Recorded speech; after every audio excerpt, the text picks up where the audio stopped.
What is up, guys? It's Tuesday night here at the shop. Past couple weeks since our last Shady Side race, I have been focused heavily on customer stuff and used my usual race car time to just get some of that stuff knocked out. It's been worth it because we have knocked a dent in some things, and Street Car Takeover is this weekend. So I was talking to John earlier about some changes we got to make, and he thinks we can get them done. So I guess let's get on it. I had Sammy check on my injectors, flow them and stuff like that, just to see how they're looking. Everything seemed pretty good, so I gotta get those back in. I need to put a jet in the I need to change the jet for my converter, so I want to do that as well. I want to get that knocked out so we can see if we can get some more charge pressure to help converter grab tighter up top. Because right now we were fighting that. Last but not least, one of the bigger things is for stability is that we're going to build a bigger wing. Mostly just longer. Maybe start with one size wicker bill, and if we can, slot it and go from there. We'll see how much space we got with the material we're using and whatnot, and with the parachute. But we've tried so much stuff to make the car not so picky out back, and at this point, I just gotta think it's aerodynamics that we're fighting against. So we're gonna do that and just see what it does. Hopefully that fixes that issue. So we got some time to get this stuff done. I'll get the struts ordered tomorrow for the wing once we figure out what length we need, and that should allow us to get this stuff knocked out before the weekend. So let's see what we can get done. Alright, update. Injectors are in. Didn't see any leaks, so that's good. I have not cranked it up yet because I wanted to do this right here. So what we have here is the transmission. So this right here has a regulator on it usually. You need to grab it. John's over there sawing on the wing. But anyways, so this is the regulator. It's set to about 120 pounds. And anything over that, it dumps it. So this helps out with the keeping excess pressure off the thrust bearing. This right here is the return off of that. So the fluid's constantly going through this. And this jet right here, which is an 1/8 inch NPT bung that has a hole drilled in it, as you can see, it's making a mess everywhere. It is what regulates the pressure. The other way to do it is the jet isn't the pump, but that's a lot more work because you gotta pull the trans out. So we're gonna try it this way right here. So I want to take this fitting out, see what size it is, and then figure out, probably based off of asking somebody that knows more than me, what size jet we should try. For the update, guys, got the regulator set back on there, and kind of like what I showed you earlier, you see our jet goes back there, and then this regulator, it just bypasses anything once it gets over 120 psi. It'll never be that high in the higher RPMs, but if we can get it up a little bit, hopefully it'll help the converter not slip as much out back. I'm about to crank it up soon. John's making progress on the wing. Looks pretty awesome. It's about 6 inches longer than the other one. He's about to start working on the spill plates now. And yeah, so good progress so far for Tuesday evening. Alright guys, let's do a spool up test real quick. You tell the cylinder temp, head temp isn't that hot. It's 127. Oil temp's 87, so it's not bad. Trans temp is 90, which is right there. A little bit colder than usual, but that's fine. I'm just trying to make sure I didn't kill this thing on the brake.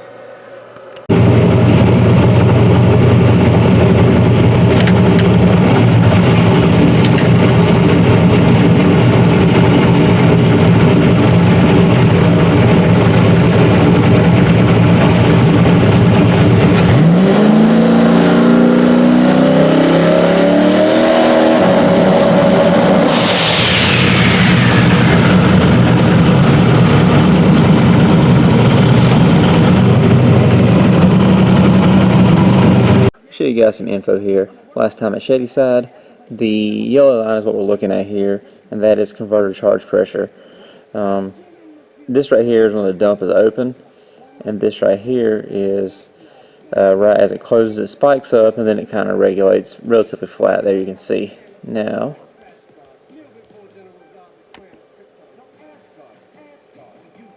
That there is the spike, but let's get past that spike. Same RPM and everything. You can see we're up, you know, roughly anywhere from 24 to 26 psi on the brake. So now obviously we'll have to see how that does out back, but we're definitely getting more charge pressure now. So that should hopefully, in theory, help the converter out back, but only one way to find out. Check it out, guys. Still gotta do the wicker bill, but John did awesome on this. And it looks like 2 of the struts will actually work as well. I thought I'd have to order some, but they got enough in, it should work too. So that's pretty cool. Saves a few bucks. But people sometimes question fab work as far as time goes, and I think he's got a solid 6 hours or so in this thing already, and there's still another good little bit left. But it's just stuff like this just takes, you know, literally forever. But it's gonna be cool when it's done, and definitely a lot bigger than the old one, so it takes some getting used to. But you know, if it works like we want it to, it will not be an issue. Update, guys. You ready for the wing? Dun dun dun. Sunrise red flows pretty good with it, doesn't it? It's some old Sunrise. It's a little textured. John didn't like it, but he didn't realize it was gonna lay like that either. But it'll work. You'll probably paint the whole thing red eventually, but right now I like it because it's different, and we'll see how it works. But either way, I got a little bit extra wicker bill, so a little bit taller, which should help with downforce on the rear. That with a longer wing. Keep in mind, we are not engineers. We just did some research, looked at what we had, and we're kind of going from there. So as long as it works, that'll be great. Now, hopefully, this week 5.3 does not. Hopefully, this week 5.3 does not slow down too much with the extra downforce. That is the downside to having too much wicker or more wicker, is it can't eat up some mile per hour. But if it makes the car behave, excuse me, guys. If it makes the car behave, then it's not a big deal. But that's where we're at. So this thing really, I think I need to change the oil, because I can't remember the last time I changed it. But otherwise, it should be race ready, and pretty happy about that, considering it's been, you know, not even, well, it's been like, you know, probably 30 hours or less since we kind of made the decision to see if we can get it ready. So hopefully we'll have a good outing this weekend down at Street Car Takeover at Darlington.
So here we are almost 2 months later, and I need to give you guys a recap of Street Car Takeover Darlington.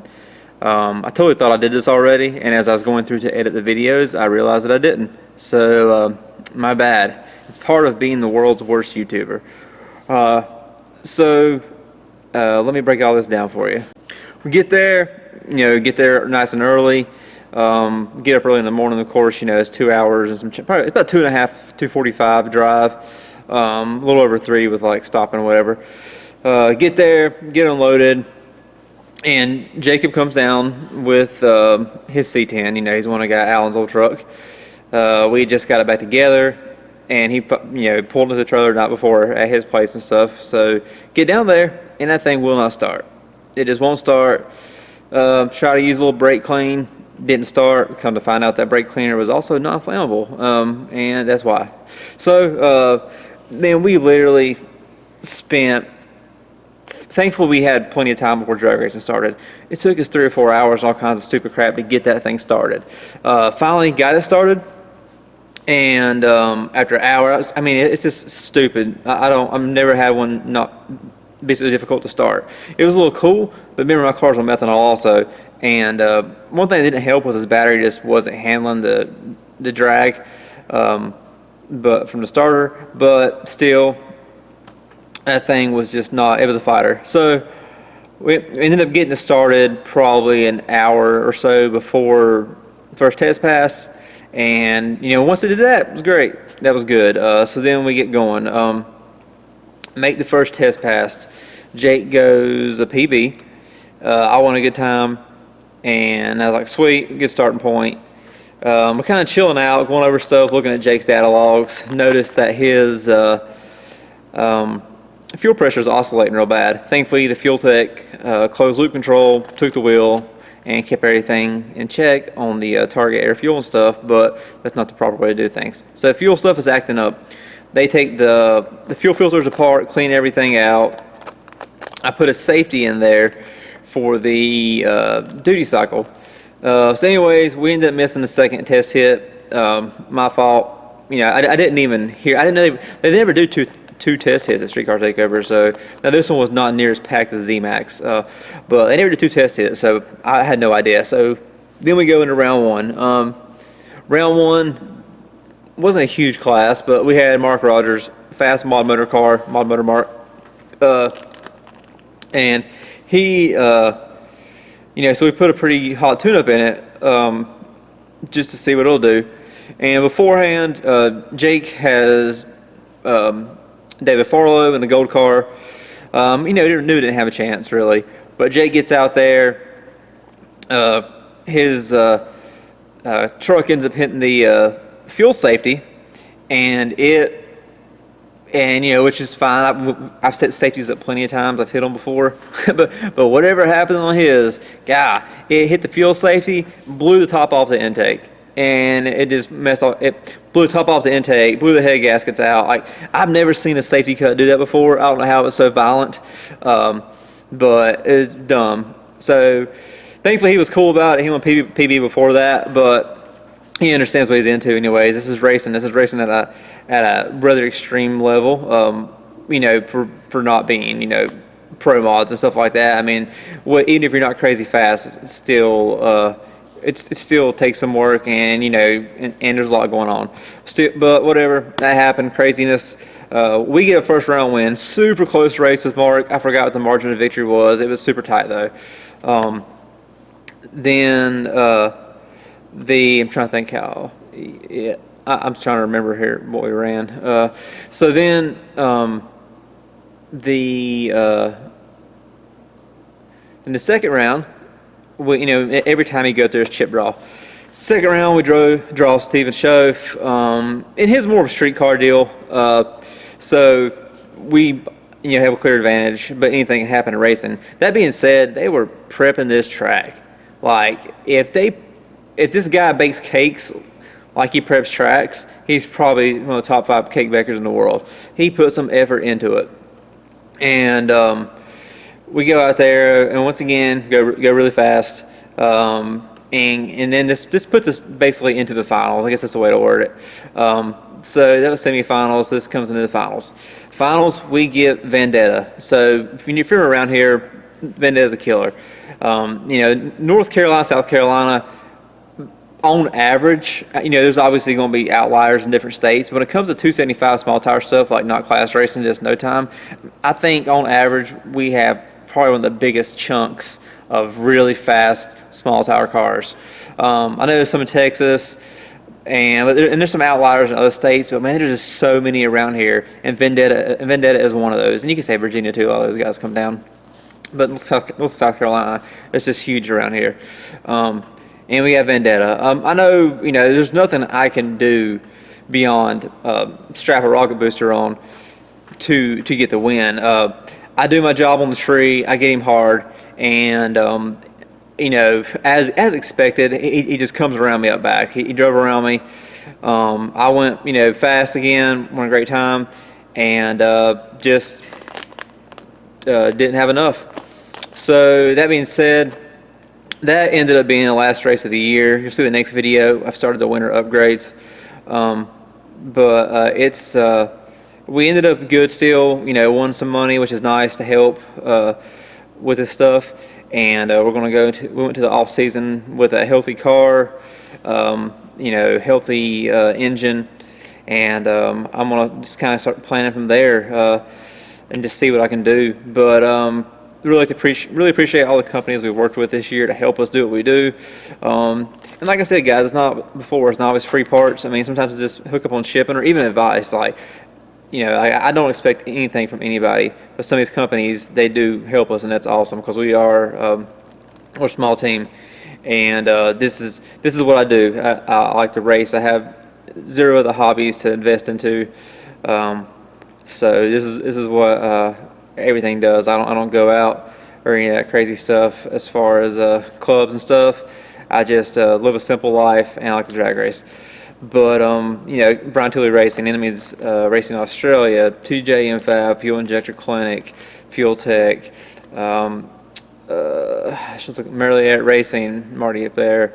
Man, I really should look at my back windshield when I do this. It's just name some of them there. But Ultimate Converter Concepts. I'm appreciative of everything, and when I ask those people questions and bug them and they respond.